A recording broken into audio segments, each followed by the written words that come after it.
Alright, y'all, what's poppin'? It's your boy JP. I got another one for y'all today. We're gonna be tapping in with 4 killers who showed no remorse in court. So I ain't gonna do too much talking on this one. We're gonna jump right in it. Make sure you like, comment, subscribe, turn your post notifications on so y'all know every time I post a video.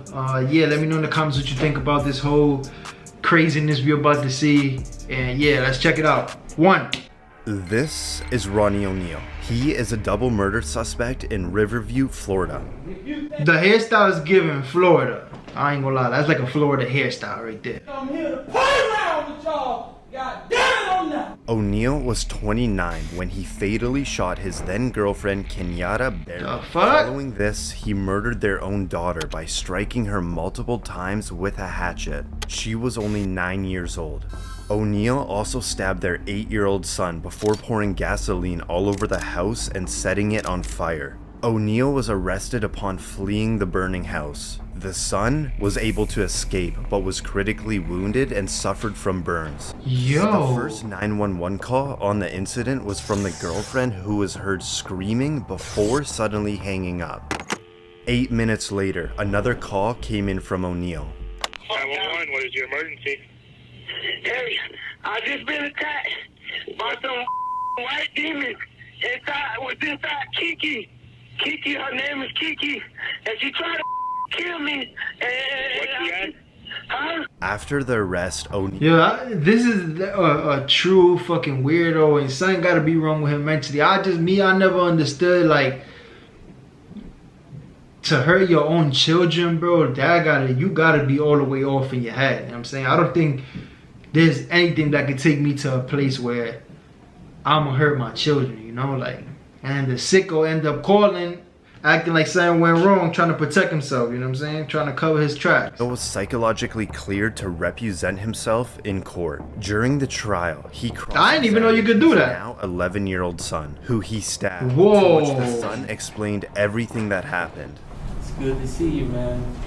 Good to see you too. Did I hurt you that night of this incident?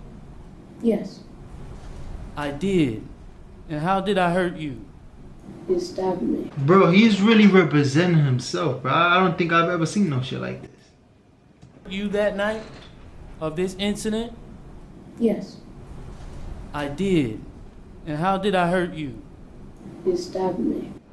O'Neal also accused the prosecution of fabricating evidence. Because he's playing a fraudulent damn recording of me beating Kenyatta Barron. I did kill Kenyatta Barron. After O'Neal was found guilty at his sentencing, the judge went on to say this was the worst case she's ever seen. This is the worst case ever in my life, and I have seen some horrors. He also stated that he was not sorry for what he did. Yo, y'all think he playing crazy or something is really wrong with him? Because, you know, there's a lot of people that, you know, when they play crazy and stuff like that, they kind of lean in on their sentencing. I don't know, this dude is strange as hell. I am not sorry for something I didn't do, and I am not sorry for the things I did do. O'Neal was given a total of 3 life sentences plus 9 years without parole. And for O'Neal's son, he was adopted by the detective who cared for him the night of the murders. Whoa, that's crazy. This is Randall Moore. He is facing 3 life sentences That's beautiful. for crimes against his former wife, Therese Ann Lynch. Lynch had left her husband and filed a protective order against him. This resulted in Moore kidnapping and killing his estranged wife. Officer Todd Rowland responded to the cries from the apartment, where he was then shot and wounded. Okay, 303 Adams been hit, officer down. Suspect's armed with 20 shells. Advises nobody come to the door as he will shoot again. Shortly after, Moore had a phone call with a 911 dispatcher. Listen as he explains his motives. I didn't want to do any of this. Okay. But I'm telling you, all I wanted was my son. I just wanted to see my 7-month-old baby. That's all I cared about. Not long after, Moore surrendered, and for Officer Rowland, he underwent surgery for his hand. As the verdict is read out, Moore gives nothing but a slight nod. We, the jury, find the defendant guilty of murder in the first degree. We, the jury, find the defendant guilty of kidnapping in the first degree. Guilty of sexual abuse in the first degree. Guilty of attempt to commit murder. Atmore's sentencing. Yo, but just as a family member, that shit gotta feel like so embarrassing and disappointing knowing that, you know, like a family member, whether it's your kid or a brother or sister, somebody you close to, like committed these crazy crimes, and you know, 9 times out of 10, you still gotta support these people throughout their bid, because although they committed a crazy crime, they don't take away from them being, you know, your family. That's kind of the messed up stuff about it. Lynch's mother gives a victim impact statement. What you did to my daughter, Teresa Ann Marie Lynch, was evil, hateful, and despicable. You are now dead and rotting and repulsive to me. Read the journal she wrote. She hated you. Thank you, Judge. She hated you. You're a loser. Moore refused to apologize for his actions, saying he had no remorse for what happened. And I'll tell you point blank, I have not 1 ounce of remorse for Teresa Ann's death. It could have all been prevented. All you had to do is let me see my kid. Now you're never going to see her again. But now... Yo, what? He got some balls to tell the family that. His actions, saying he had no remorse for what happened. And I'll tell you point blank, I have not 1 ounce of remorse for Teresa Ann's death. It could have all been prevented. All you had to do is let me see my kid. Now you're never going to see her again. But now comes a demon. If anybody didn't know what a piece of work you were before you start talking, they know it now. The court doesn't allow me to punish you any more than I'm doing now. If I could, I would. He probably gonna give him 3 life sentences. Life sentences plus 25 he earned it for the attempted murder. This is Keith Ferguson from Kalkaska, Michigan. He was set to court for 12 felony counts, including kidnapping and murder.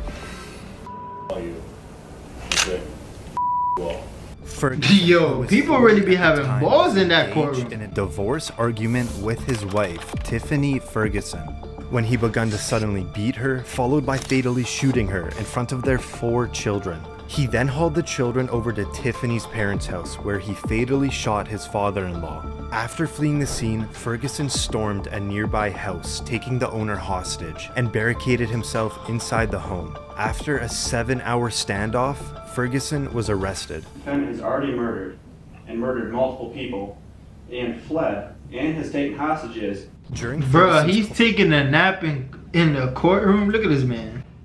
After a 7-hour standoff, Ferguson was arrested. The defendant has already murdered multiple people, and fled, and has taken hostages. During my son taking a nap. His attitude and remorse towards the situation baffled everyone. All right, Mr. Ferguson, can I get you to stand up there at the podium, please?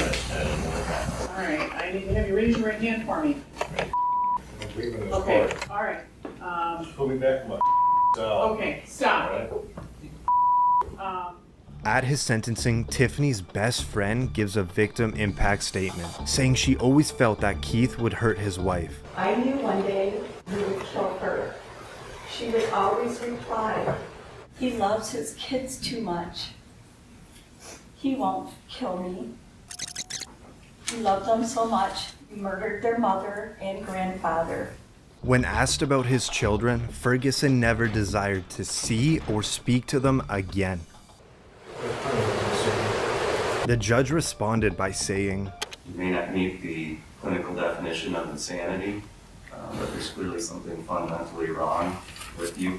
Ferguson was Nah, given he a life definitely sentence nuts. without the possibility of parole.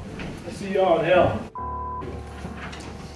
Yo! This is Michael Swanson, who was 17 when he went on a killing spree of 2 Iowa gas station attendees in the span of an hour.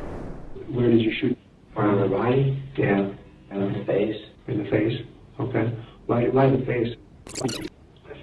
Yo, y'all see, once they bring the mills out, motherfuckers get to talking. Look at this. Gas station attendees in the span of an hour. Where did you shoot? On the body? Yeah. And in the face? In the face? Okay. Why the face?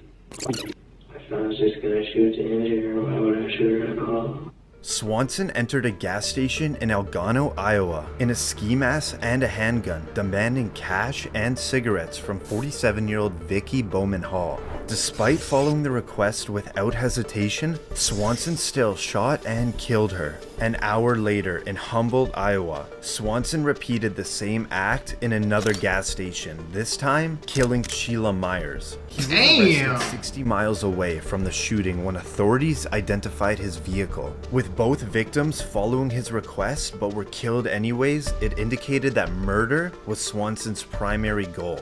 How did it feel when you pulled the trigger? I mean, some people say that, it feels powerful or that it's kind of a rush, or what did you feel when you pulled the trigger? I felt powerful. Swanson was charged with 2 counts of first he's nuts. And 2 counts of burglary. I wonder how much time he got. Swanson's motives were answered by himself.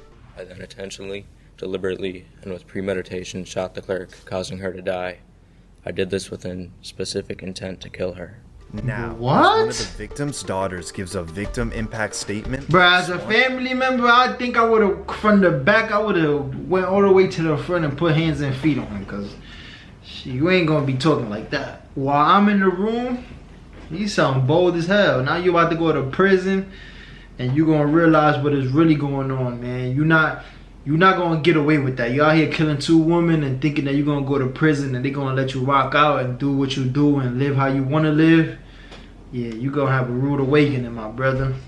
And sits completely emotionless. How could you do what you did to my mom and my family? I want to know if you're even sorry. Are you sorry for what you did? You're probably gonna say no. My mom was not only completely 100% innocent, but she was also a defenseless woman when you came in with that gun. You said you did it for cigarettes and money and so no one could identify you, but I think that's a lie. You did it, as you later said on, that it was so you could feel powerful. As Swanson was sentenced, he smiled and laughed. Cold-blooded murder. Cold-blooded murder, young man. No, he's sick. You are dangerous. You are unpredictable. Prison for the rest of your life. Swanson was given 2 life sentences, and 4 years into his sentence, he slit another inmate's throat. Whoa. That's crazy. Yo. That shit's probably just in him. He ain't got no care for human life. But this is the end of the video, y'all. Let me know in the comments what you think about it. Make sure you like, comment, subscribe. Feel free to suggest any videos you would like for me to react to. And I promise I'm gonna get them done for y'all to the next one.